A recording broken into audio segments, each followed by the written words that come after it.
It's Friday, and I think we need to do a little connecting. So we're all here for Connect This.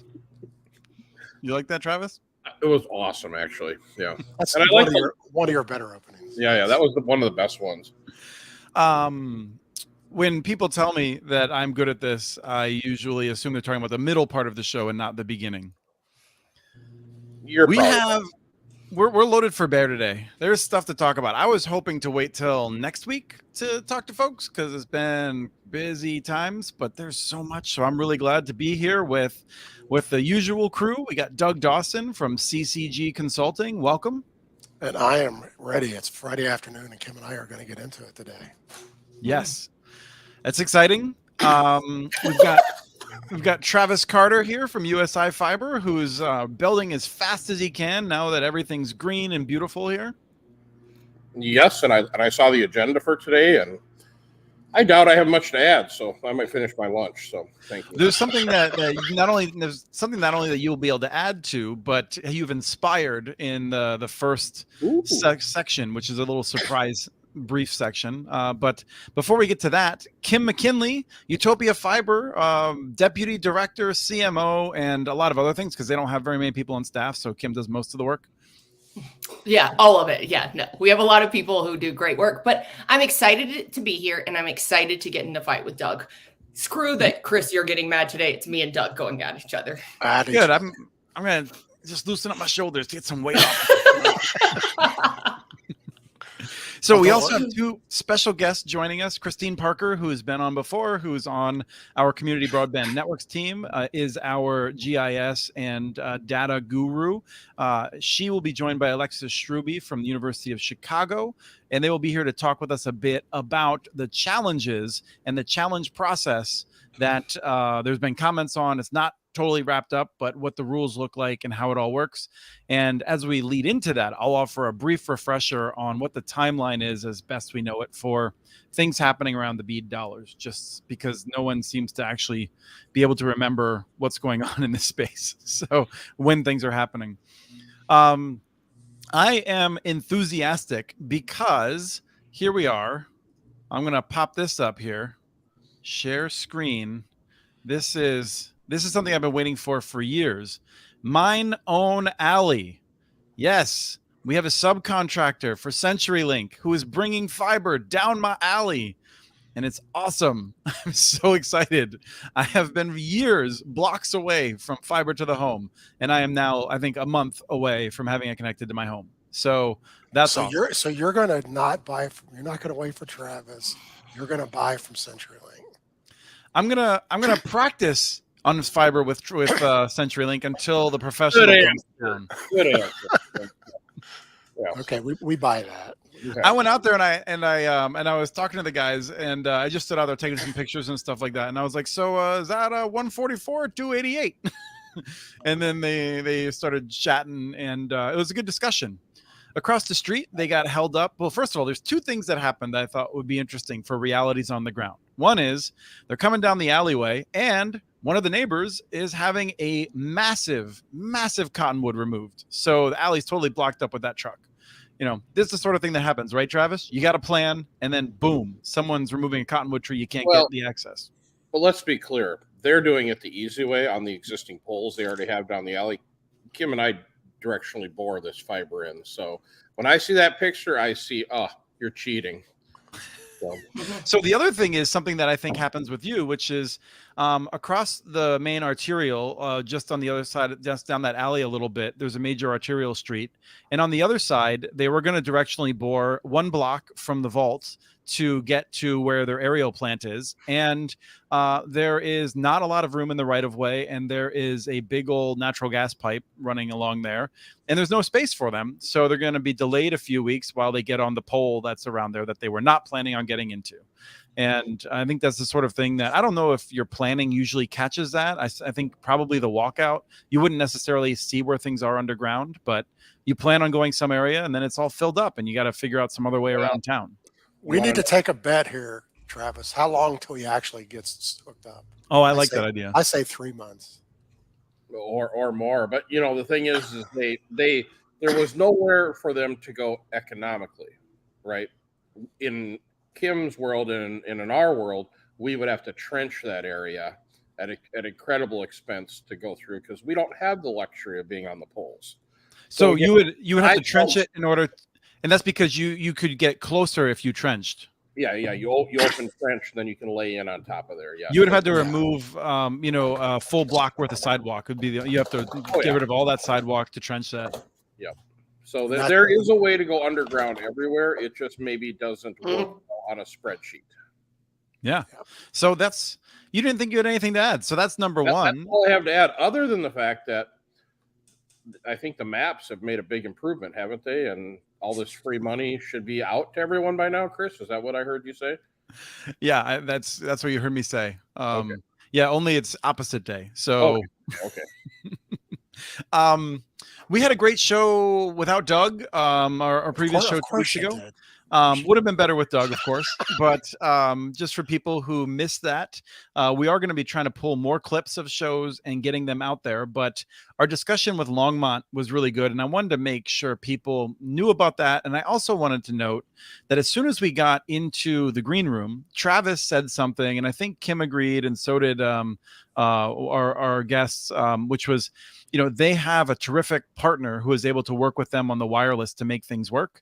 And we didn't talk about that as much during the show, but I thought it was worth surfacing. Do you remember that, Travis? Oh yeah. No, I actually I was impressed because, but that is the exception, not the norm. Let's put it that way. To find someone like that to work with. Yeah. That has that level of competence in the industry and is willing to work with them like he is.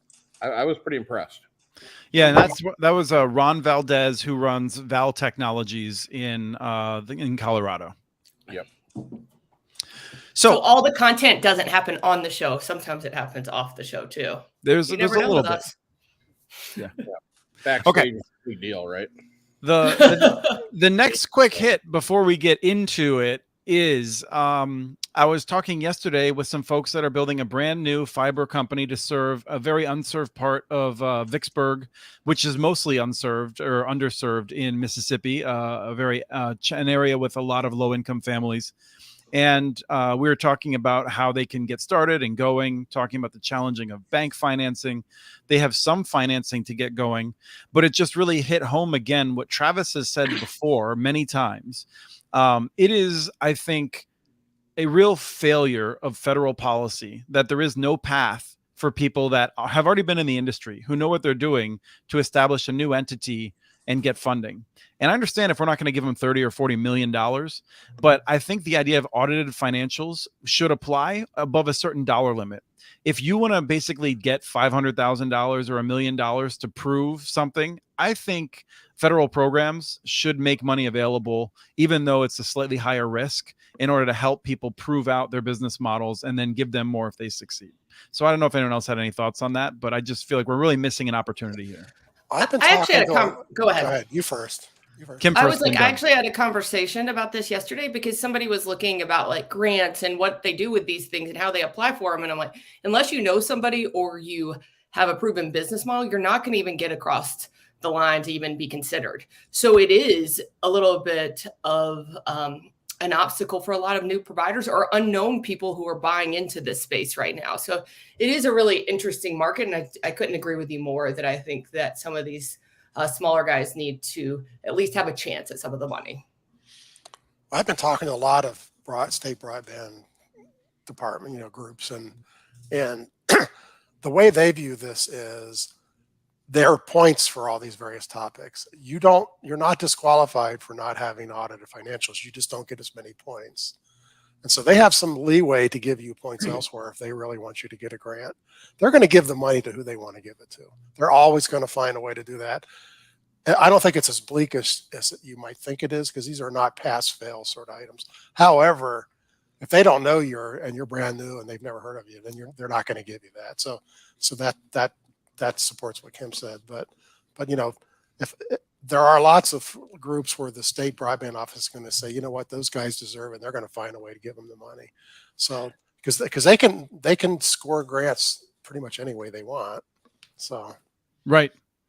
And then they'll be hauled up to the Supreme Court. We'll get into this whole Harvard admissions business kind of thing, but Well, yes, but they'll try to take the money back, but it'll already be underground in the fiber, so it's a little hard to take it back, right? So, But Doug, where will the matching dollars come from?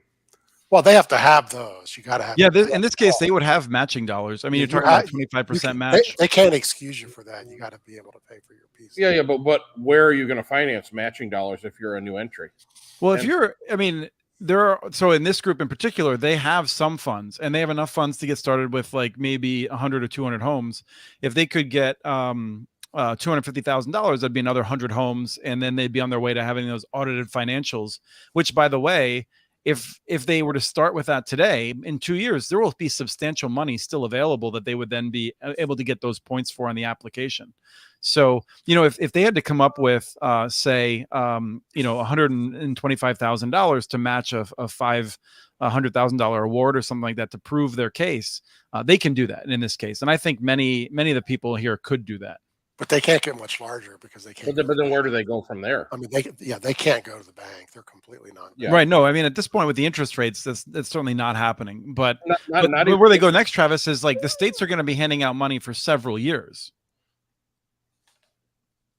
Okay, well, I'm totally confused on how you think they're going to finance this thing, because $700,000 isn't going to get you very far. And if you blow out of all your money, the bank isn't going to. You're not going to have enough EBITDA to leverage it at $700,000, even with 100 subscribers. It's the same conversation. How do these things maintain, and how are they? The way we talked about it before, Travis, which was, well, first of all, they have like relationships with existing ISPs. So these are guys that have been in the industry, and their goal would be to like get that minimal award and then to get larger awards in future funding pools in order to build out further. And then at that point, whether it's through philanthropy or other areas, they're aiming to target the more underserved areas. And so they're not trying to build your typical business of building out in the way that you have, but I think more aiming at areas where there might be alternative funding available, whether that's through CRA related investments or other things.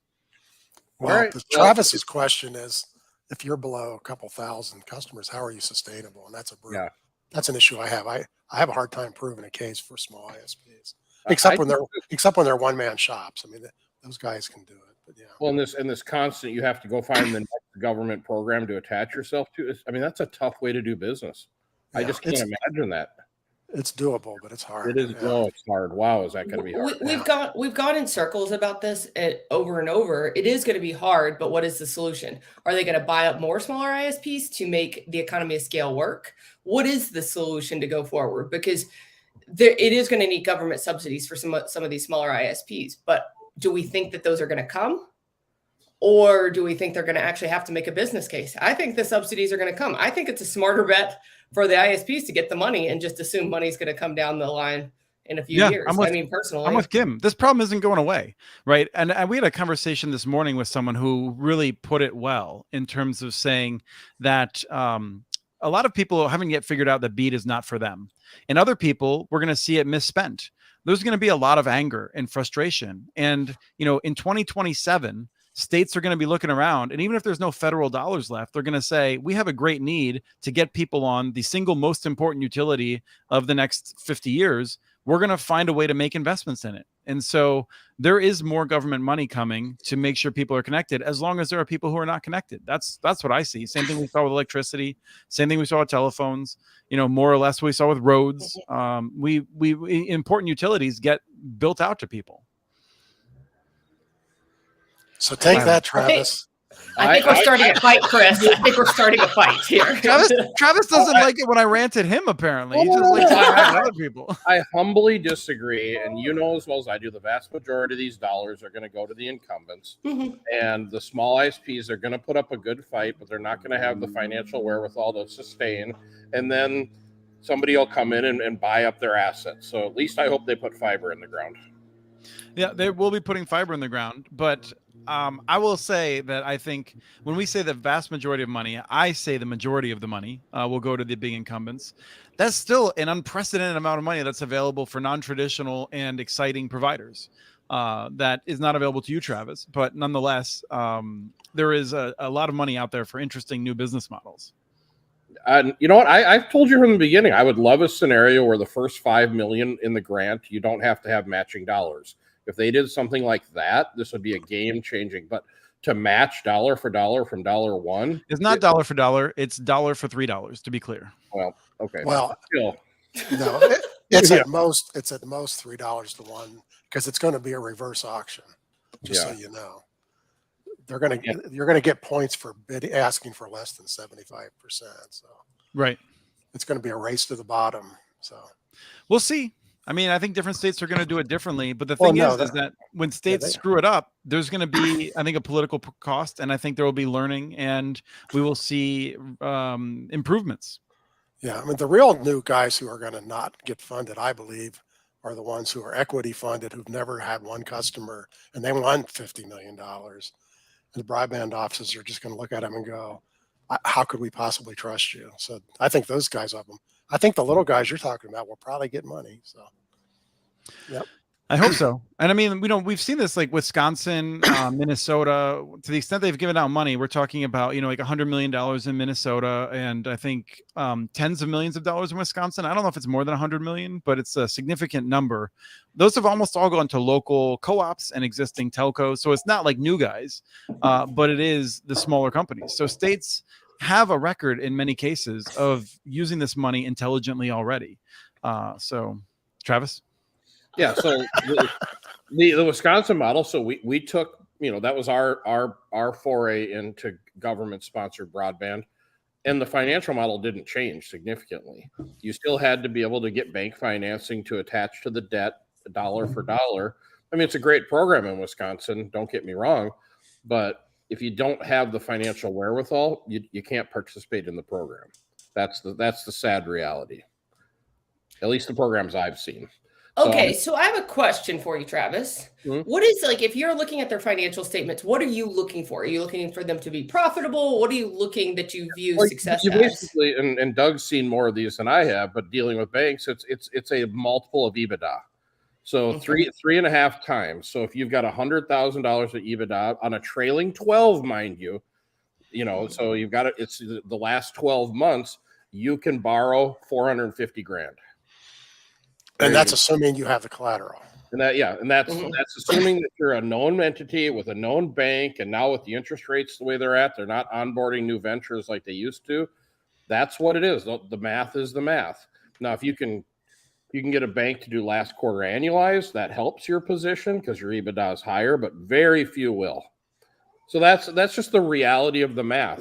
We, as an established company, could not get bank financing for the new venture in Wisconsin.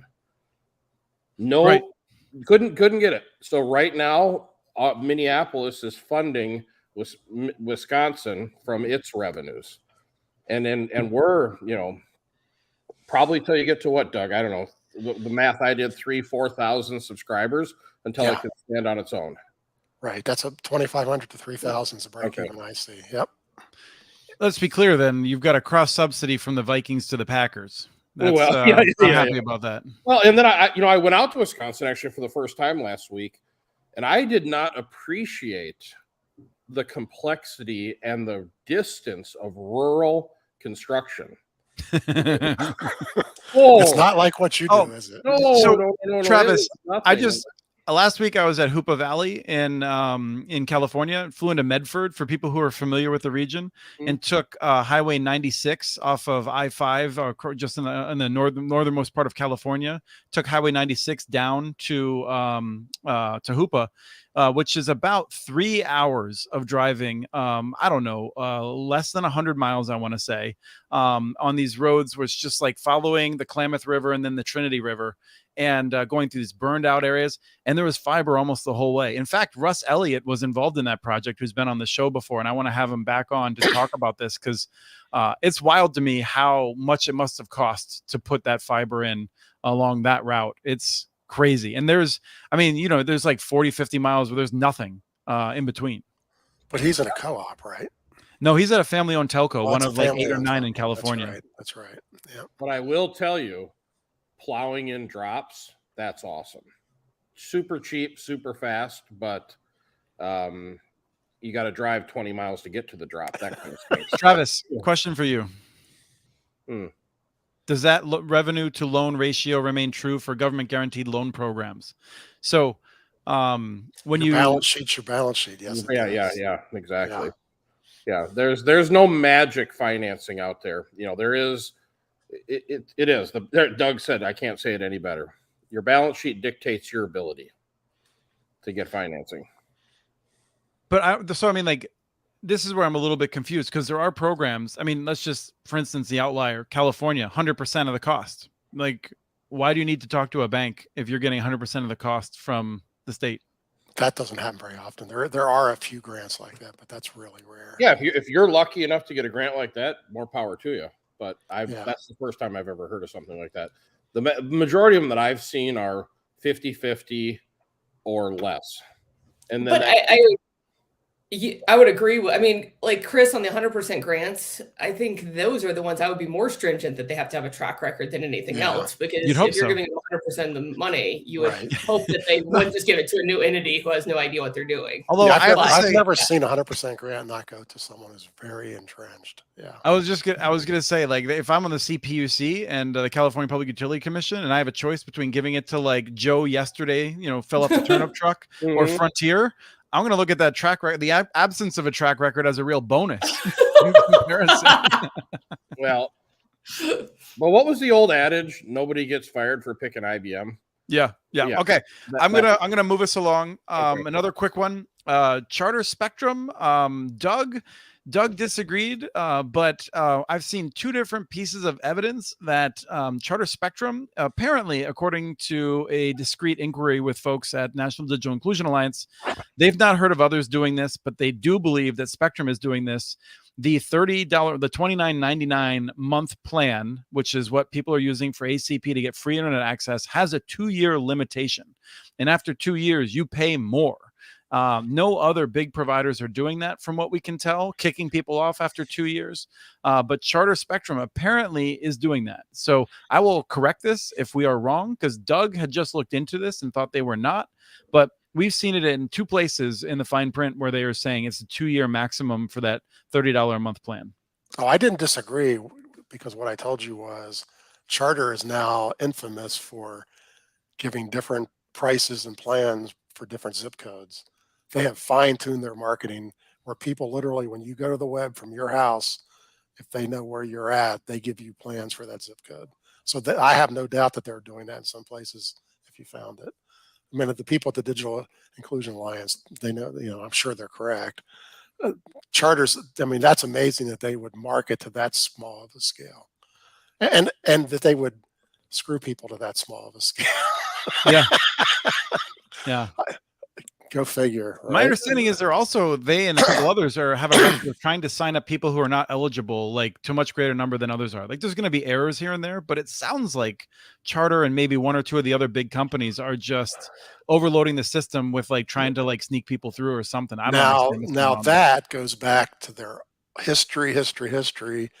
Charter pays their customer service reps a bonus for signing people up, and they go and break the rules. It's happened to them 10 times in 10 years. And it's because of the way they structure, the way they pay their folks who are way down the corporate chain. And it's the same thing that happened to Wells Fargo Bank. Big companies who have that structure end up doing really bad things. So Kim? It's not even big companies, right? If you incentivize people to get sales, they will do what they need to do to get sales. I mean, in Utopia's history, when we've had, some door-to-door salespeople about 15 years ago, I mean, there were people who didn't make it wasn't Utopia, it was a contractor who might not have had vision who signed up for Utopia. I mean, it's, if you incentivize people to sell, they're going to want the money and not do it for the greater good. And I think that is the biggest problem. It's how do you really mitigate those two circumstances? Yeah. Or if your business plan is just, we'll let someone else deal with the mess and we'll just keep trying to get people to sign up, which I think is what Charter Spectrum does. All right. On to the big story before we bring on our special guests. We have a nomination for the FCC. It is the person many of us expected to be nominated to the FCC after the Democrats and the Republicans screwed Gigi Sohn out of what would have been a historic and really wonderful nomination to the FCC. Anna Gomez is someone that will almost certainly go through without the proctology exam, because she does not have the same record of fearless advocacy for the kinds of things that we care about in terms of very strong competition and pissing off people when it's the right thing to do. I don't have anything negative to say about Anna Gomez at all, but it is hard to respond to this without bringing in my feelings about how Gigi Sohn was so screwed by this process. So I don't know if other people have reactions, but I'll start getting ready to rant while you all talk about it. Well, Kim and I Go ahead, Doug. Go ahead, Doug. Kim Let's believes hear she'll it. fly straight through, but she still is going to vote for bringing back, bringing back regulation. She's going to Maybe bring Title II back. We'll see. And they Maybe. know, and they're not going to let anybody on who's the fifth deciding vote for that. I do not see Jessica Rosenworcel suddenly having a burst of energy and wanting to do things. So maybe, but actually, Wow. Okay, that made me laugh, Chris. That made me laugh. Well, now I got to say this, we'll probably never have this aired. We're now going to be blackballed by the FCC. But, she is the deciding vote, and they'd simply, the powers to be, the people who get all the big donations in the political world, do not want to see the ISPs regulated again. Okay. I think they're going to be happy to keep that seat empty forever. Did I freeze? no, you're there, Kim. We got you. Okay. Doug, the NCTA released a statement happy for this nomination, and you don't think that she's going to get through because of that? Yeah, let's be clear. Alone? Meredith Atwell Baker, former FCC commissioner, who I think was she the one who voted for the merger and then immediately left to go work for Comcast? I think she was the revolving door spinning at its most mighty. She's now the CEO of CTIA, the big wireless monopolies. She said speaking of Gomez, said she's amassed an impressive track record in public service and brings the knowledge and expertise needed to address the critical challenges we face in closing the digital divide and securing America's 5G leadership. US Telecom was a little less enthusiastic, but Comcast, these companies love Anna Gomez. They're so excited to get her on there. I say she's on there by the end of November. She's on there before November 30th. That's what I'm saying. I agree. If they like her, you're probably right, but that means they believe that she's on their side. Which I think she is. I think in some ways she is. I think so. There's a continuum, right? There's not their side and our side binary. There's a continuum, and Gigi was on the continuum of being on our side of the side of internet users, but willing to make deals with anyone along that continuum. I think Anna Gomez is much closer to the corporate side and wanting to work with them, but I think on most issues she's still kind of on our side. That's my sense of her.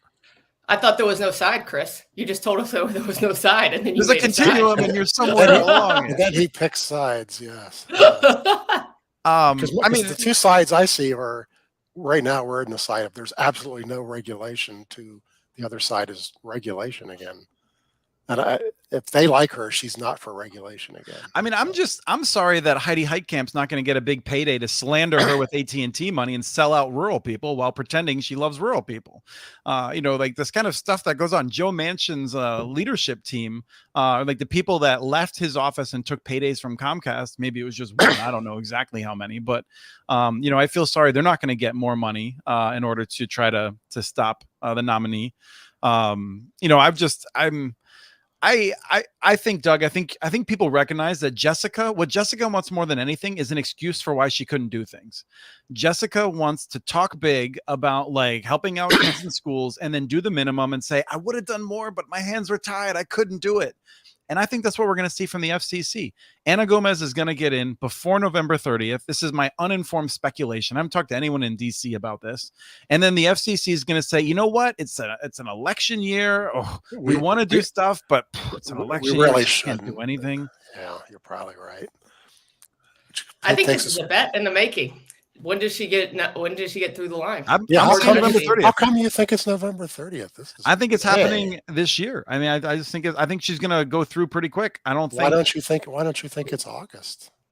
Well, I don't think it's August because I think there's like paperwork and then there's a hearing and then there's a month and there's like the floor hearing. I don't know exactly how it works, but there is like some like traditional, waiting period and whatnot. So I would expect, just from what I learned of trying to watch Gigi Sohn's process, I don't think it happens immediately.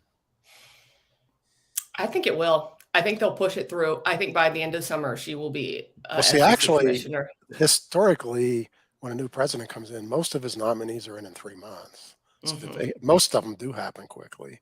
It's only the ones who are controversial who take forever. So I mean, this is also historically is hard when a 50-50 Senate, only the Democrats have, a zombie with her brain, unfortunately. And I have a lot of respect and disagreement with different aspects of Feinstein's history, but the Democrats have no idea what they're doing in terms of trying to get anything done. So that's the other piece of it. For people who aren't paying attention, like Travis, we have a senator who's not insulting today. It's great. We have a senator who is deep into dementia, who the Democrats have not dealt with, and so cannot move a bunch of stuff right now. Travis, go ahead. Is she good at mapping? I think she's the kind of Democrat that doesn't mind horrible contracts that are against the public interest, as long as she can say we're moving things forward to try to get people connected. I think she's the kind of Democrat who wants to throw money at AT&T and Verizon and CenturyLink and the big companies. The FCC said this week that the new maps coming out next Tuesday or Wednesday are going to be great. Well, the last ones are any indication. I don't know what your controversy is, Travis. They're going to be fixed. We'll see what the next guests have to say about that. Yeah, so we are going to... I just want to give Ezra a shout out, who just put a comment in the chat. Why is net neutrality still a big deal? And why are we even still talking about it at this point? Right? Of why it's go ahead, Travis.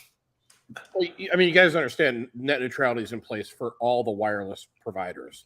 They have to be able to do packet shaping and rate limiting on their networks, or they'll just fall apart. So it's just got to. It doesn't make sense to have net neutrality in there because half of the technologies in the world won't support it. Net neutrality was a smokescreen. It was a way to talk about getting rid of regulation without having to say we want to get rid of regulation. Nobody ever cared about net neutrality. None of the big ISPs cared one whit about it. Well, yeah. So to be clear, let's I think just make sure people are tracking this. What Doug is saying is that the people who are fighting against net neutrality, they did not necessarily want to literally set up a system where if I go to the wrong website, they're like, give me $5 right now. And you'll go to that website, right? What they want to do is they want to have free reign to do whatever they want. And they saw net neutrality as preventing it and more clearly regulating the telecommunications lines with Title II rather than Title I was their concern. Because it gave the FCC more power that if they abused their power, the FCC could crack down if we had the Title II net neutrality rules that Wheeler published and got adopted.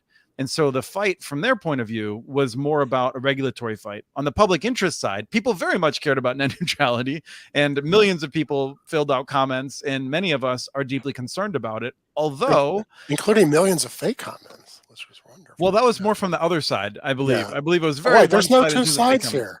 Come on, there's now another side. There's always two sides with Chris. What I'm saying is that I don't think of all the people who were dead or did not file comments who showed up in the record, almost all of those cases were people who are against net neutrality. The people who filed comments for net neutrality tended to be people who often would have been at a website and clicked send my congressperson a note. And so there are those kinds of systems that were involved. But it is a very big passion of many people on the public interest side to preserve net neutrality as a literally that scene in the Fellowship of the Ring with "You shall not pass," right? It's net neutrality is our line in the sand of we are going to preserve this part of the internet no matter what.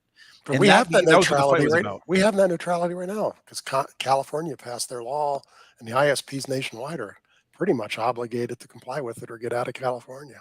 So we have Yes. it. So, and that's the other thing is that to answer that question for Ezra, first of all, let's be clear: the Trump administration was utterly incompetent at doing most of the things that it wanted to do. So the fact that it didn't happen is not an indication that they didn't want to do something. But 6 gigahertz.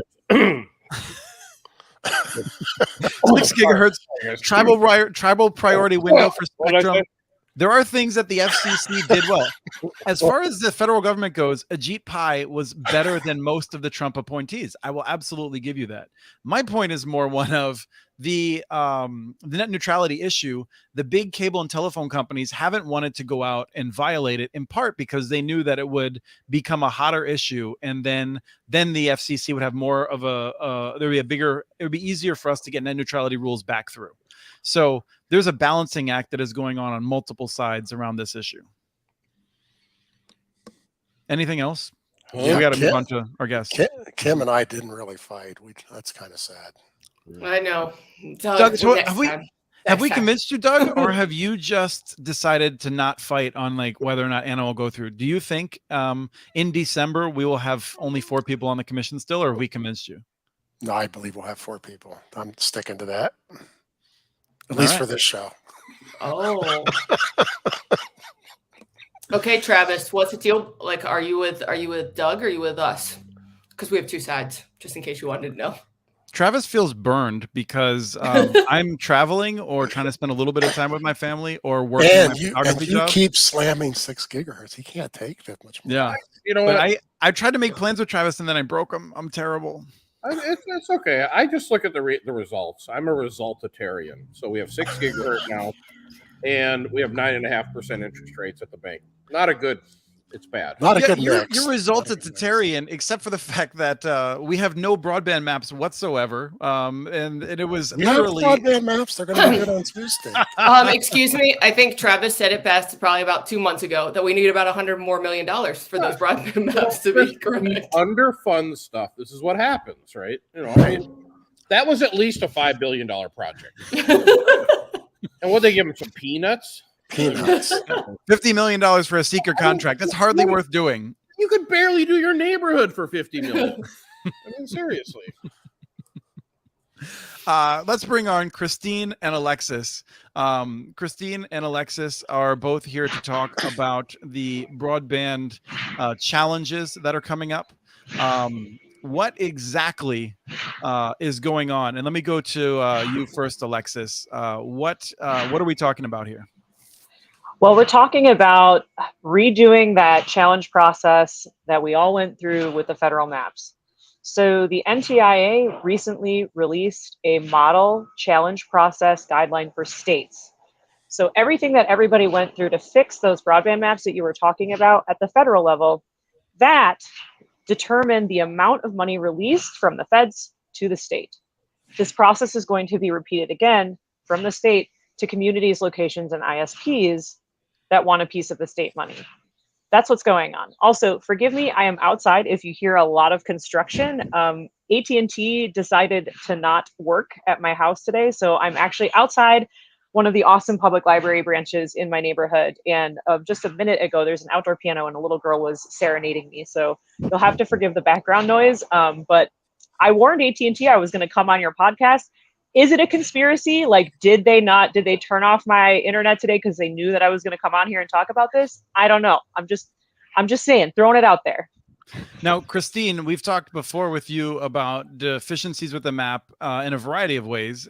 We have not exhausted that list, but this is not about BSLs as such, right? So what is this about for these challenges? What are we challenging here? In this situation, we're challenging their status, whether they're served, unserved, or underserved. So falling into those different speed tiers. So served is above 100/20. Underserved is between that and 25/3. And then unserved is you don't have service or you have, something below 25/3, like, dial up or poor DSL or something like that.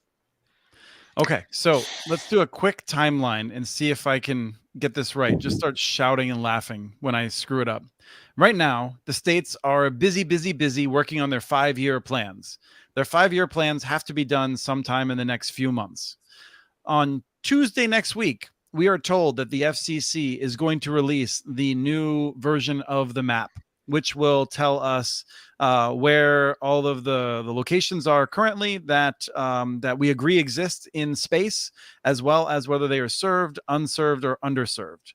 At the end of the month of June, so about 1 month from now, NTIA says it will release its data based on this new map that is coming out that will tell us how much money each state is going to get.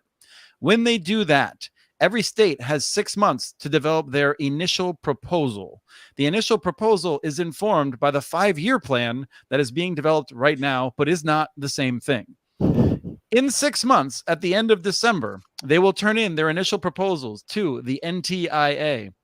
And NTIA will begin reviewing them to decide whether or not they are accepted, and there will be some process for revisions. But that will kick off yet another clock in which I think they have 1 year to develop their final proposal. No, wait, I think I'm confused. Is it only after their initial proposal is accepted by NTIA that then there's a 1 year clock to develop their final proposal, I believe.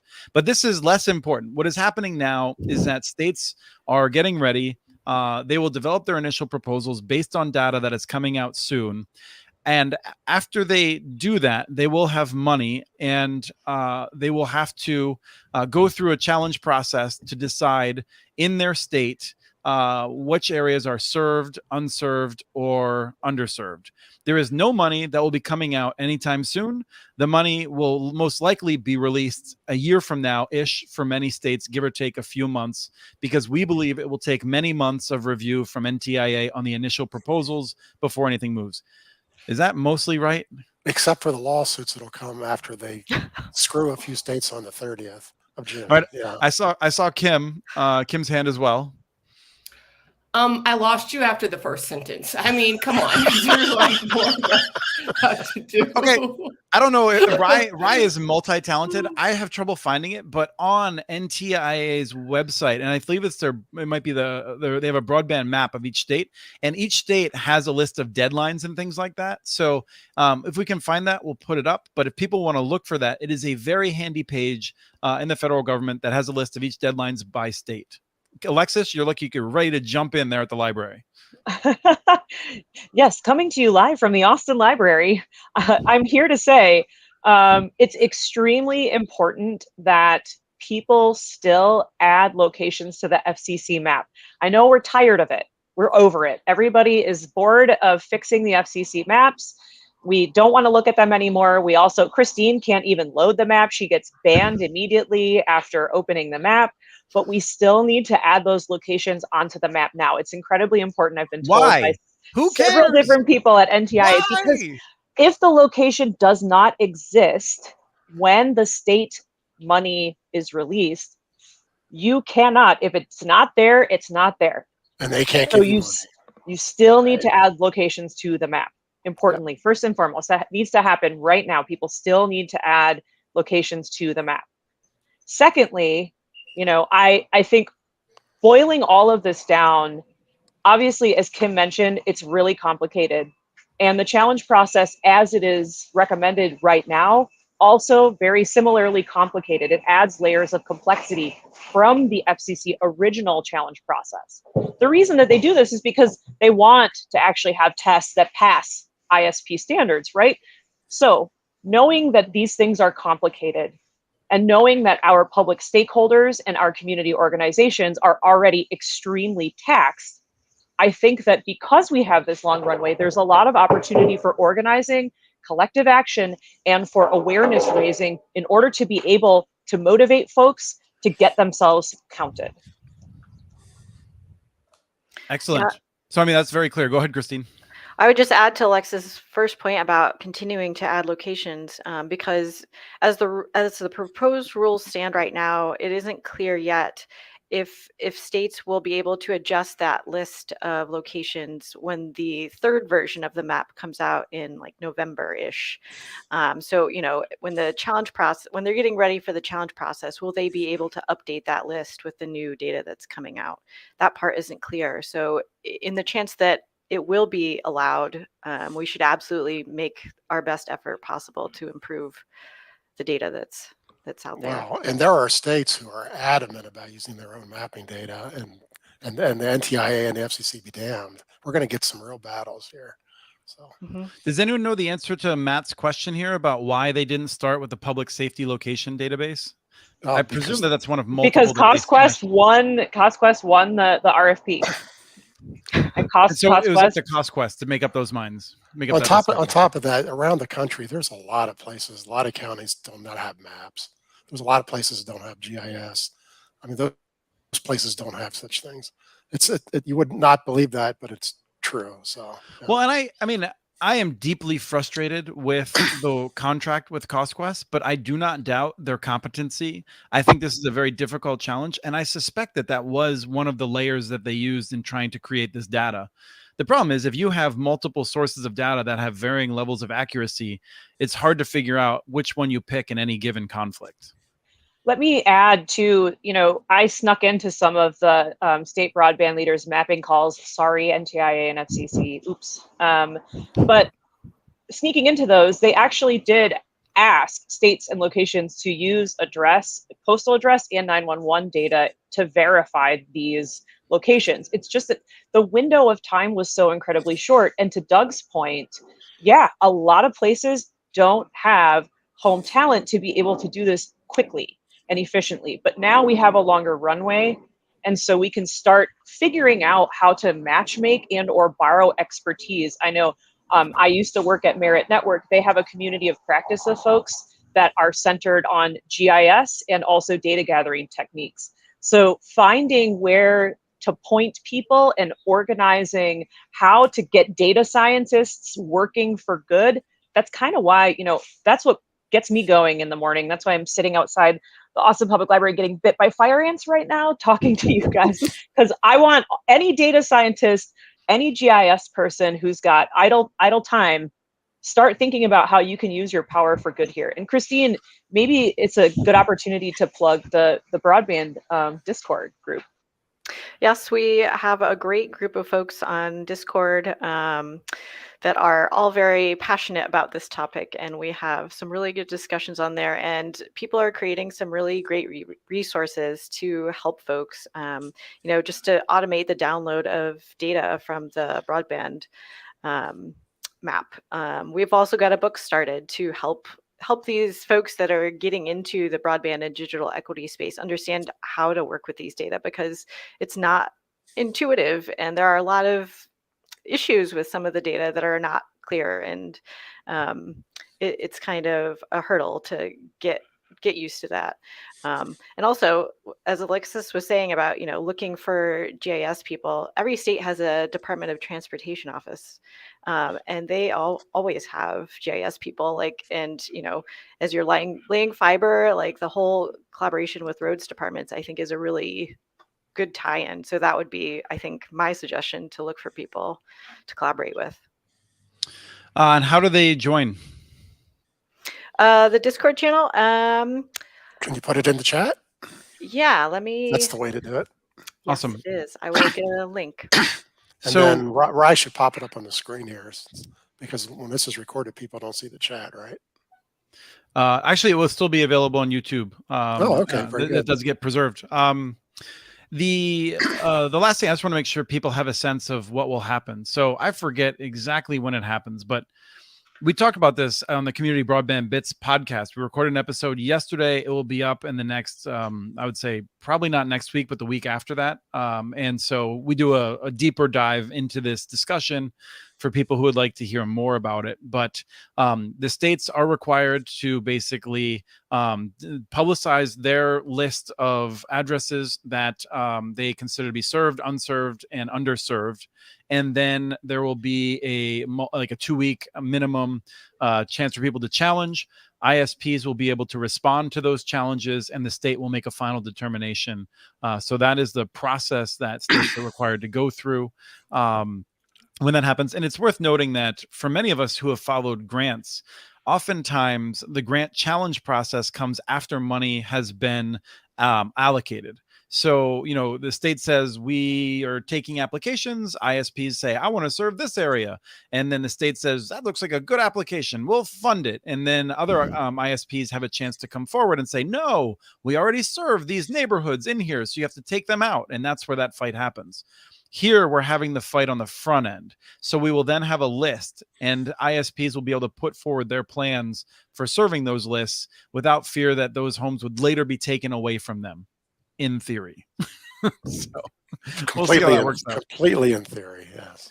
Travis, do you have any comments, questions? Well, you know my position on this whole thing. I sure seem like we've overcomplicated it. I would have just taken all the money, divided by the square miles of the United States, and the bigger states got more and the smaller states got less, because quite frankly, this is a footage conversation of how many feet, it takes to get to people. So my math says $12,128 per square mile. Figure your state out, you're done. Let them figure it out. Let each state figure out what they're going to do with it. That takes so much less jobs, and that's totally I'm a simple little bumpkin from Minnesota here. So. How do we take public data and turn it into a private resource at CostQuest if we use that methodology? I don't get it. I don't know. I mean, because it would be a lot easier to do this job in Rhode Island than it is in Alaska. So Alaska is going to need more money than Rhode Island. But that's just but under your method, we would now be fighting about, do you count the places in California that are flooded or not? I was just going, that's a great. See, this is why I'm not doing the job, and so I'm not qualified for this. We're just trying to. The drag is the rules are the rules. We unfortunately can't go back in time. I wish that I could. I mean, I played tuba in high school. I wasn't very cool. I would probably try to be cooler or something. I don't know. Maybe then I wouldn't be in broadband. Who knows? Yeah, can't go back in time. Don't change that timeline. The rules are the rules, so we can't change. Unfortunately, what we can do is empower those places in Alaska and our tribes and our extremely rural areas who are completely CostQuest AI hasn't quite figured out what a dwelling is. Mobilize our resources to help those folks actually get on the map and get counted and be around for then their state challenge process. I think Alexis just made a point that we can recruit. You know how we were having trouble recruiting people for the broadband industry? We just go to the high school band where we probably all were, and we just take from there and select all of us. I was a jock. Sorry. You were not. Yeah, soccer, basketball. Yeah. Alto sax. Trombone. Alexis was a lot cooler than me. I was the fourth trombone in a 3-trombone band. There you go. Clarinet here. There you go. However, we do have to wonder now how to scrub Alexa off of this thing, because she said broadband's not cool. Yeah. I think broadband is the coolest thing ever, but when I start talking about it at parties, people get a little weird. So, yeah. So we will leave this episode or this section with a note of how Alexis started it, and we talk about whether or not I agree with this advice on the Community Broadband Bits podcast. But the advice from Alexis is absolutely continue adding locations to the map. It is important. We will be fighting this fight that is coming up. I see you, Trav, but 1 second. This fight that is coming up is particularly important where you might see homes that are getting DSL, where they might be advertised 25/3. They are not actually getting it. And in many states, whether they are considered underserved or unserved will be the difference of whether there is money in that neighborhood. So these are fights that are going to be important. I think the most important thing, and this is where Alexis and I definitely agree, is that we use this as strategies, not just to say, let's figure out how to get the maps right, but how we build coalitions that can do that and then do the next thing, because there's a lot more work that is coming. Travis? I just wanted to make a correction. You said on one of the podcasts you did that I thought 100% of the money was going to go to the incumbents. I think I said 99%. So just I want to that. All right, thank you. I think you might have said 99.9, and we can tussle about whether I was assuming repeating or not. Okay, fair enough. But I think there will be a pocket or two of small ISPs that get a few dollars that do good. All right. Any last comments from Christine and Alexis? Thank you so much for allowing me to join you live from the Austin Public Library here, and for your patience with the construction noise in the background. AT&T, I'm coming for you. Can you bring your tuba next time? Yes. I've only got my trombone in Austin, so I'll have That'll to do. find a tuba. Showing off 2 instruments. Wow. Yep. Thank you, Alexis. Thank you, Christine. Okay, Gigapower sounds awesome. We talked about it before. Basically said open access, not a real thing from AT&T. Not going to happen in the way that any of us understand open access to be. Doug, what is happening? We've got some new news on what Gigapower is. Well, first off, Gigapower is a funding mechanism. So you got to start there. AT&T, remember, had 2 disastrous deals in the last 5 years. They lost $45 billion on buying DirecTV, and they lost almost as much for buying Time Warner programming. And so they're a little leery about getting into new business ventures. So I think now, Doug, let me interrupt you for 1 second. If I had on the top of my head, it would be amazing to know the sum total of all of the money that municipalities have invested in fiber, because I'm sure it is nowhere near. Even if we assume that every one of those dollars was lost, like some of the idiots on the other side say, it would be nowhere near what AT&T has lost. They lost at least 73 billion. I think it's closer to 80 or 90 billion. They won't tell the truth about it. So they brought in an outside investor. So it's not AT&T money now. And the outside investor says, we're going to build open access. But what they really mean are things like what Mesa is doing, where big ISPs come in, lease fiber, or pull in fiber through conduit to an entire city. But the little Travis can't get on this network Travis can't get into Mesa unless he's got $40 million or something. You say through the city, but you mean like our big arterials, not up and down every street or alley. Yes. And so it's open access in that they'll allow multiple large, rich ISPs into the city at the same time, as long as they pay a whole lot of money to get there. There's not many places where that's going to work. Mesa is just blowing us away because there's like 5 guys who said they're going to bring fiber into the whole city. Do they each think they're going to get a 40% market share? I mean, But I think what I'm hearing in Mesa is they're not going to build it all out. They know they're not going to build it all out, but then I'm hearing that they're loosening their permit request. So if you permitted for this area of town, they're just saying, well, all of Mesa is now allowed. So it's like a complete chaotic jumble down in Mesa. So we still don't know what it really means, the Gigapower. Yeah. But a fair number of concept. It is this concept of multiple people allowed to get into the market. So, but again, it's not AT&T's money. Gigapower, the guys putting the money in, seem to be the ones who want that. Right. And AT&T gets a free network to use. So they're like, sure, we'll partner with you for that. I mean, I think part of Mesa is people are looking at Maricopa County, which is very large. And I think they're seeing Mesa as a toehold and hoping that others will be, in the area will want to work with them and that sort of a thing. So I think that's part of the thing, the business plan behind it. Well, Mesa's a very interesting market, and for all the large cities around, it's probably the highest percentage residential. There's not many businesses there. So how are they going to make it all happen? I mean, first of all, this is just competition that's been there for years. But if they're all micro trenching, are they just going to or is it going to be a maze down the streets? Mesa's building the conduit. Some of those providers are micro trenching themselves. Well, no. No, the ones who are building it are building to the places where the city hadn't built it or won't build it. So you're right. Theoretically, Mesa was going to build it all, but right, because Mesa has had a dig once, and this is like not one of those. Right. A number of cities, counties, and states have like dig once, where it's like y'all should do this thing, but we know you're not gonna, so that's cool. Mesa has actually been doing this. When you bore, you don't dig once. When you bore, you just pull a conduit through. What does that mean? Well, I think it means you bore a bigger hole and you pull a bunch of conduit banks through. I think that's what it means in theory. Yeah, but that really adds to the cost. I mean, how much would it cost you, Travis, to pull in four conduits to the hole? Everywhere?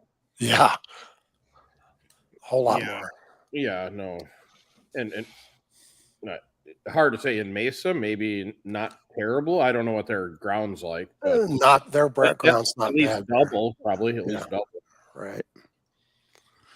So anyway, basically we called it right it remains something that I feel like is in the press treated like it is going to make a difference. And I think this is sort of like the whole fiber build of the late 90s, where everyone's like, fiber is going in everywhere. And what they meant is like lots of people were building Chicago to New York or something like that. This right? is a million, Gigapower so far is 1.5 million passings. That's really not much on a national scale. So. But even that is like, when none they of say it's passings, built. like they're not engineering down the street with like, you know, with vaults and things like that on every corner, I don't think, are they? Well, they have to eventually, yeah. So, Well, that's the part I'm not clear on. I think that might be the other, like, I think they just might be doing big arterials, and when you want to get into the neighborhoods, you're on your own. That's the part I still don't get. So you don't, I think there's just not clarity on it. well, I think every market they go to, they're going to have to figure it out there. There's no big plan. Yeah. They're going to have to work it out with each city. So, Okay. Other last topics. We have one last in reserve, but I want to make sure Kim and Travis, anything pop in or you want to follow up on before we throw the last one out? I just want to say is like open access, as living in this open access world has become such a hip word that who knew that open access would just be a hip word that big telco is trying to throw out there just because they think it's that popular among cities, even though everybody's using it for different definitions of what open access is. Who knows who's right? I don't know, but it's just really funny to hear it. yeah, I mean, there. Mesa is not open access. I mean, Travis can't get on the network there. So, yep. There was some of the articles around this that did note that AT&T's fiber penetration is well higher than expected, which I think is what most of us expected. I mean, I think it's this weird situation where in the short term, AT&T, Verizon, and others have higher penetration than they expect early on because people want fiber. But I also think their ceiling is much lower than providers like Travis or municipal networks like UTOPIA Fiber, because people don't actually like it. They like that it's better than cable. They like, you know, that there might not be bandwidth caps. They like, perhaps they notice, and surveys suggest that people notice a difference between fiber and cable and DOCSIS 3.1 or DOCSIS. I guess we don't have studies on DOCSIS 4 yet. So at any rate, like there seems to be a preference for fiber, and that surprised AT&T and their investors from what I could tell. But we've seen this forever. I mean, Verizon, Fios has had fiber in the cable markets forever. They get 40 to 50% market share. Both guys divide the market, and that's what AT&T is finding. They said they were going to get 30. They're getting more like 40, which is very pleasantly pleasing them. They think their upside might be 50. They don't believe they'll do better than that. Travis over the long term will do much better than 50. Give him 20 years there, he'll have 70. I don't know. Don't tell it. Oh, I'm sorry, Travis. I shouldn't have told them. No, Doug, it doesn't take that long. So Travis, I got bad news, man. I'm going to get my start in Mesa with 300 people. I'm going to get a bank loan, and I'm going to come build Minneapolis in 3 years. So you're welcome to compete. You know, well, there's two things I wanted to add. Chris, I sent you and I didn't believe this. A nice lady sent us a thank you card in the like, you know, in like the mailbox, you know, like the piece of paper you get with the stamp. And that emphasized, this was an interesting, very nice thank you for bringing fiber to her for her home. She underlined so many things. Yes, there was a pocket of homes, 82 homes, and we brought fiber in there, and we got 80 of them as customers. So, of course, what's my immediate question? Who are these last two? You know, they probably don't have broadband at all. Yeah. And the second thing I do need to bring up on this, and this is very troubling, is we have finally had government overreach their authority into our lives. Did you see the CDC has now recommended we do not eat raw cookie dough?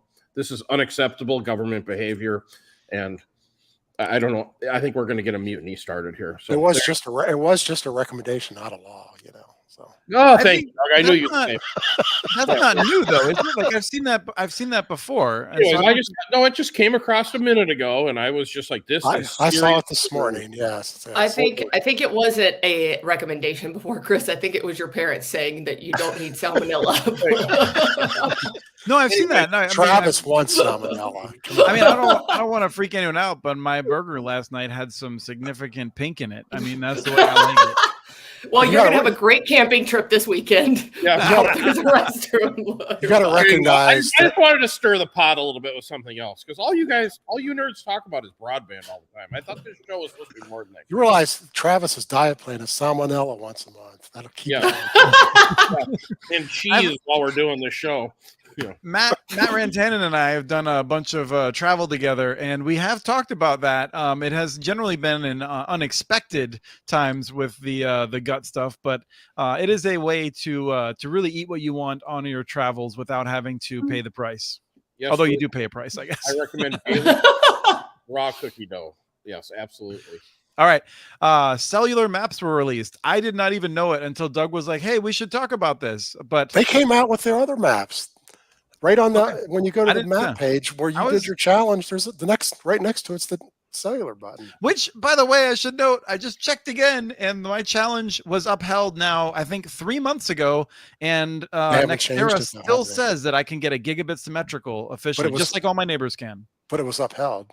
Yeah, my challenge was upheld, and they haven't changed it. So, like, here we see again the genius of the FCC with its strategy. That, like, one thing that Jessica Rosenworcel and Ajit Pai agree on is that under no circumstances should they ever penalize people for lying to the FCC. Chris, you just showed a picture of it being installed in your backyard. You can't complain about it now. I'm not going to give credit to someone in the FCC for CenturyLink finally filling in my pocket. There you go. But the cellular maps are far worse than the broadband maps. That's the point. And I've written a few blogs about it. You know, and T-Mobile's the worst. T-Mobile has that, giant nationwide map that's all red. Remember it? They used to put on TV all the time. So they've now come into these new maps, and they pretty much said they have broadband everywhere, including places where they don't have any towers. And what they do is they claim 0.2 gigabits per second, all these places. 0.2 megabits per second. 0.2 megabits per second, which your cell phone can't answer that. So that's less than 0 bars. But they claim it everywhere. And how are you going to dispute it? Because your cell phone can't measure it. You can't do a speed test on it. But now they have huge amounts of the country covered. So I think if you map what they've shown, it matches their federal map. The coverage is terrible. I've now studied 4 counties that had pretty large cities in the middle, and you go 2 miles outside of town, there's no cellular at all. And these are state capitals, towns with big universities. It's unbelievable how bad rural cellular is. And people can't make 911 calls. No, I just switched from and because of my travels, I use Ting, which is now Dish, and I was on the T-Mobile network, and I got tired of having problems in rural areas, and so I switched to the Verizon network right before I went to California and had this drive. And oddly enough, my coverage in California in this rural road was all right. I mean, it was major pockets without it. But I'm driving around St. Paul talking to people, and I keep losing connectivity and it says Verizon 5G everywhere I go, and I can't keep a phone connection driving through St. Paul, which in my office we joke is super rural compared to Minneapolis, but really should have good coverage. I'm downtown and I can't get Verizon in my house. That's nuts. Yeah. No, AT&T is terrible here, and it's what I've learned. It's the 5G that's terrible. So when it switches from 5G, turn your 5G off. I think you might be better. You know where it is good? It's in Salt Lake, because you know why? They all upgraded all their towers back for the Olympics back in the day. Right. So I have great cell phone coverage here in Salt Lake. That is why. Sorry, guys, for the rest of you. We were talking about T-Mobile, and Ruben noted that he's challenging all of those entries in his town where T-Mobile was lying. I think that's the point where he made the comment. But Ruben, you're not doing that, unfortunately. I'm afraid you can only challenge your own address. No. Oh, am I wrong? With the wireless, there's an FCC wireless app, and that's the only way you can challenge it. But they only accept the challenge if they get huge numbers of reading in a given geographic area. So you have to take the speed test over and over and over again. So if you just go challenge it once, it doesn't even count. They don't even look at it. So yeah, and you can challenge it anywhere. You can get out of your car, a country road, challenge it. So yeah, okay. I'm shocked that the Federal Communications Commission is releasing data that is not well vetted. Well, and here's the last thing why it's a problem. 5 years ago now, the FCC proposed a $9 billion plan to build cellular cell towers. And the only thing that's holding them up is what, Travis? Good maps. And they still don't have them. So they still can't give the money out. Earlier, I made this comment, and in the back of my head, I was feeling guilty because I knew that I was lying, right? I said the FCC never wants to penalize anyone for lying to them. But it is actually true that that fund got delayed because of the maps. Yes. Because Verizon and T-Mobile, I think in particular, had lied so egregiously. And Ajit Pai punished them by delaying the auction, but not actually punishing them with anything that would deter them from submitting false data again. Well, other than he's not handing them $9 billion, that's a bit of a punishment, I guess. So, meanwhile, no one's getting new cell towers. Yeah. So. All right. This would always be except for Kim. FCC Kim's the only one in the whole country who got new cell towers. Yeah, but this would all these problems would be fixed if we had a fifth FCC commissioner. None of this would have all the mapping problems. Nothing would have be wrong. Well, they don't need that. They're going to be good next Tuesday. They said so. By November 30th, according to Chris. I just have to. I feel like as long as I'm complaining about this and I do have to say we've given him a headache. We've succeeded. We gave him a headache. We're heading into this season. I just want to I feel like a sense of responsibility I want to share that we're heading into a season soon where people will start declaring that they are going to be they're going to take out the Republican senator of Kentucky or South Carolina or this or that. And they're going to demand that people who are opposed to those candidates send them money from all over the country. And I want people to understand what happens with that, because this is the Democratic establishment and the elite that kind of screw everything up. That money will then be used to buy television ads that just enrich the people who make them and play them in the local broadcasting companies.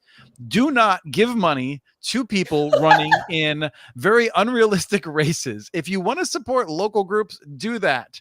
But this just gets into it from my mind. There are people who have recognized that there is a political industrial complex in which running for office is a way to become rich. And this happens in the Republican Party and the Democratic Party. There's a lot of people who are happy to talk about all the problems there are, and they're never actually planning to solve them because they just want to keep making money off of being on TV, trying to get people passionate to give them money, claiming they're going to solve these problems when they're never even going to win the election. And the whole process is just a game for them to employ their family and friends to make a bunch of money off of suckers who actually want to make the world a better place. So just keep that in mind. Put Travis to sleep. I'm sorry. But I only donate to peace camps. That's what I donate to. So. Travis did want a variety of content on this podcast, so we did get our political. Ad for areas. We had a lot of spice. I want to commend you, Chris. You're doing good today. You must have slept well last night, and as the Michael Jordan of podcasters. I mean, I look out, Joe Rogan. Here comes community broadband bits. It's an honor to be here to listen to you on the front row. I'm just happy. So you have a first row seat, Travis. Yeah. The plan right now is that we will be back in 12 days, I believe. A Wednesday, June 7th, I want to say, for our next show. We'll be talking about who knows what. I'm hoping to bring on another special guest. I think that might get pushed a little bit, but we want to keep having on special guests that are doing cool things to chat about them, as well as hot topics. I don't think we'll have any nomination hearings before then. We'll be keeping track of that. Yeah. Can we bring on somebody who thinks the maps are good? You think we could find someone? I mean, this is not a snarky question. Well, it'd be somebody from the FCC, I think. So. I've heard some of those FCC people speak. Those maps are phenomenal. I mean, honestly, they speak those people are flexible. I mean, they get that padding they get that real good padding on the back for themselves. I guess remarkable. I thought you bring Gigi on sometime, Chris. I would like to. Yeah, and I think we will be extending an invite and hopefully doing that at some point. I would like to bring on someone from the FCC, but I don't want to be needlessly antagonistic, and it is hard to bring on someone whose job is to deny reality, right? Like someone from the FCC cannot come on here and say, you know what, we messed up and this and that, and they're going to be like, let's be real about it, right? They would get fired if they did that. And they probably get fired if they come on and all of us laugh at them too. So. I mean, I've given a lot of thought to the kinds of interviews that I like to do, and I'm not like one of these, like, I'm not Barbara Walters, like it's just like it's the hair is the giveaway. I want to have on people where we can have honest conversations, in an area where I don't feel like I have to be like, like demanding, like some sort of oh, what was that movie? Like, you can't handle the truth. Like, that's not me, so. Few good men. Well, I'm my lawyer. Glad, Chris, that you finally answered one of the questions I wanted to ask you for years. Are you Barbara Walters? I'm taking that off my Chris Mitchell question that I've been too shy to ask. So, okay. Yes. I think you're better. But you did call him the Michael Jordan of podcasts. He is the Michael Jordan of podcast, and I've listened to a lot of these podcasts. I mean, let's be clear. Well, what Travis his means, podcasts are better than Michael Jordan's podcast. Well, what Travis means is the Michael Jordan of broadband podcasts. Let's be very clear about this. It is not the overall world of podcasts. I'm trying to butter you up to actually buy me some wings someday, so I'm going to go all podcasts for this. So. All right. Well, for the people who are still watching, as opposed to those who just left it on, so that we'd have a higher discount. I'm pretty sure we drove them away today. The fan is still here. Yeah. This has been a really fun show. I feel like it's been real, and I don't know how much damage I've done to my ability to work with people who have to find ways of getting along. But I hope that. I hope that what we've discussed has been useful for folks, and I sure had fun talking about it and being honest. So that's the trademark of the show, right? We'll keep having honest conversations, and I guess trying to think of something that would like dramatically drive up our numbers. I don't know. The 2? Yeah, right. We'll get that second listener. Okay, Ruben, appreciate you sticking in there, buddy. So. Oh, we have Ezra who's sticking in there too. We have 2. Yeah. There. Oh, Matt's still there. Look at that. Yeah. All right, folks. I hope you all have a great Memorial Day weekend, and we'll be back in a little less than 2 weeks to carry on. Thank you, Travis. Thank you, Doug. Thank you, Kim. Really appreciate your continued work to make this a fun show and to make me seem halfway reasonable. So thank you, Chris. Thank you. Well done. It's been another fun episode of Connect This.